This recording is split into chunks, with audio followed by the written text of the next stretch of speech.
Welcome back to the Interviewing People Career Cast, featuring highlights from the full-length interview with Evan Haffenden, a commodity manager for Accuride Corporation. In the highlights, Evan shares how he discovered the supply chain field, the necessary characteristics of someone wanting to enter this field, what is most rewarding about his career, and much more. So sit back, relax, and know you can always go back to watch our full interview if you'd like to learn more. Enjoy the show.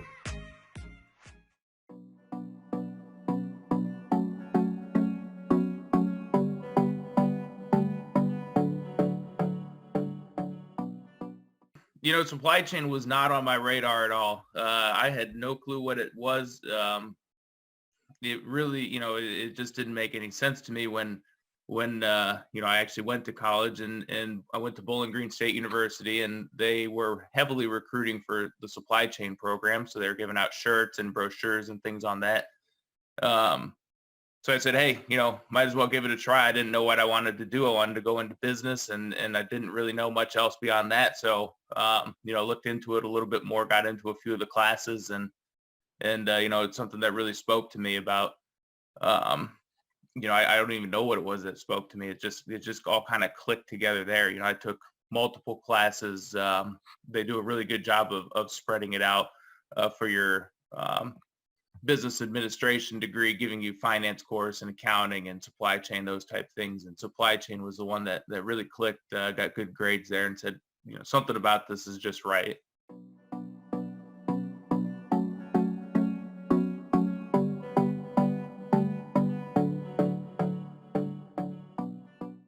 Typical day in a commodity manager's life. I mean, I'm especially right now, it's kind of crazy times as everybody's aware of.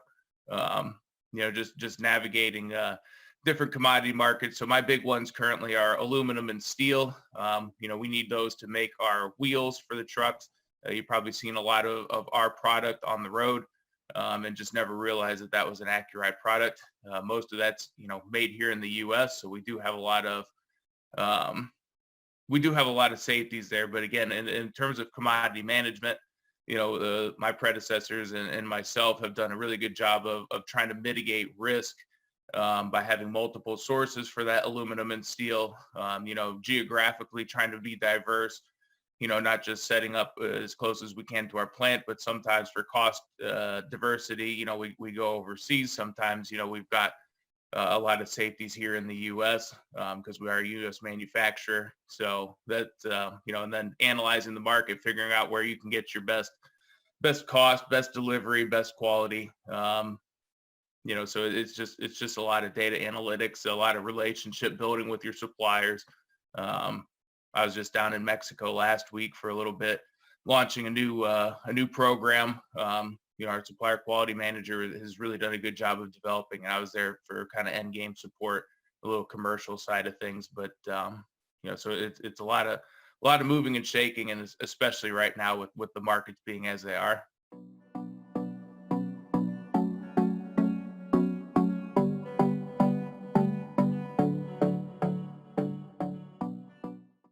So personally, I've done a lot of travel. I've been on the road anywhere between 50 and 75% of the time the last 5 years, excluding the last two, of course, with the global shutdown.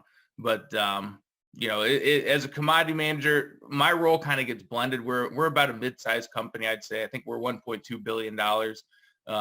So we get a lot of the perks of being a smaller company, but not a lot of the perks of being a larger company, like having a lot of people. So it's pretty dynamic where I sit. I cover a couple grounds. So, I mean, yeah, I guess the short answer is yes. If you're a commodity manager, you don't necessarily have to travel, but some will.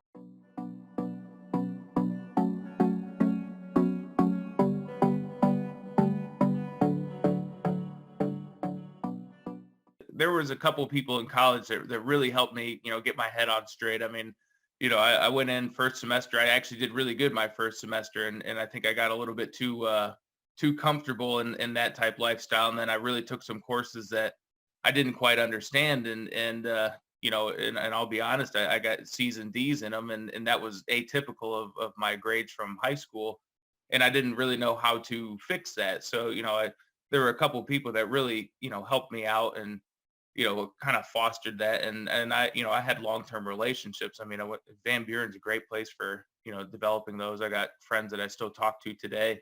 Um, and going to college, you're only there for 4 or 5 years maybe. So, it's a lot quicker pace to get to know people and who to know and, who's best for your future. And, luckily I found a couple there.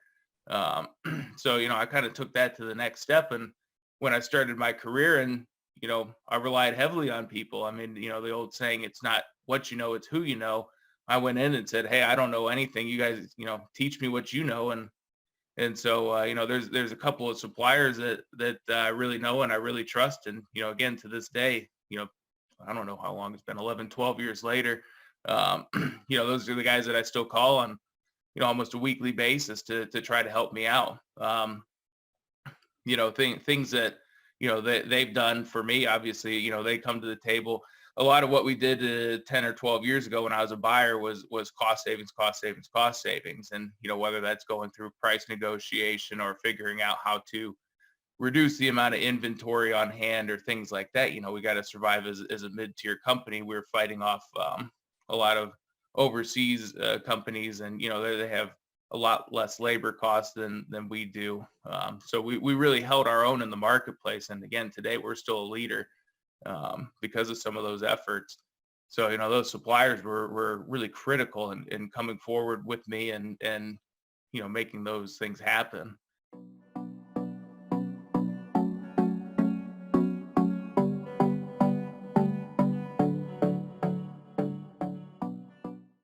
You've really got to be data driven. The data really drives everything. And so you got to know how to, how to not only pull data, but you've got to know how to read the data too. And when I say data, that's a very broad term. Anything from spend to, how quick you're getting your product, what your on-time delivery is, how much quality, how many quality issues that you might have, versus what's acceptable, those type things, just kind of at a baseline. And then, kind of the other one going the opposite way. Again, you've got to be able to have relationships. So, depending on which aspect of supply chain you're really interested in, if you can't build relationships, if you can't deal with people, it could be a rough time. It's very polarized, in my opinion. Anyway, that's those would be two. And then just being resourceful, that's critical. Agile. Again, things are not going to go right.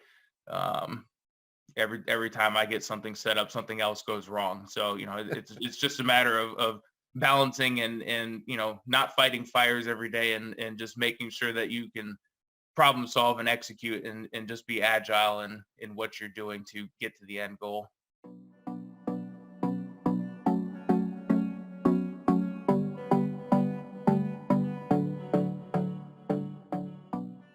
Dealing with people, I mean, when I worked in Rockford, I worked in our foundry for 7 years. So, I mean, I was out there initially. Again, I started out as a purchasing guy. I was, a lot of the people are desk jockeys when they do that, but I like to go out on the floor. I like to talk to the different people.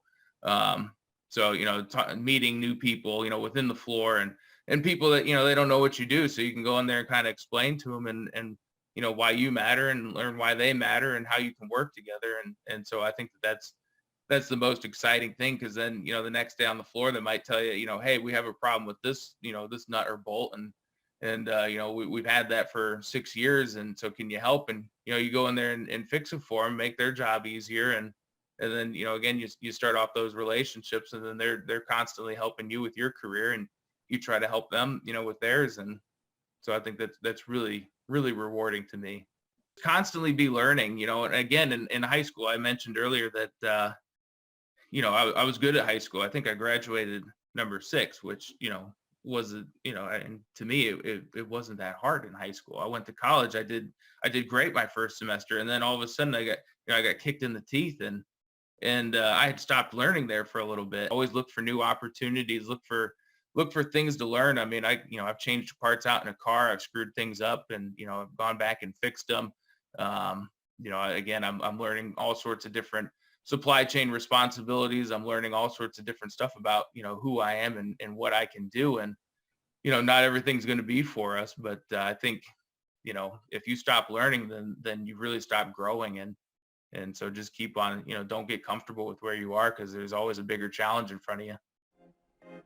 Thank you for watching this episode showing highlights of the latest Interviewing People career cast with Evan Haffenden. And to make your Mondays better than ever, subscribe so you can hear more career stories from those who are actually doing the work.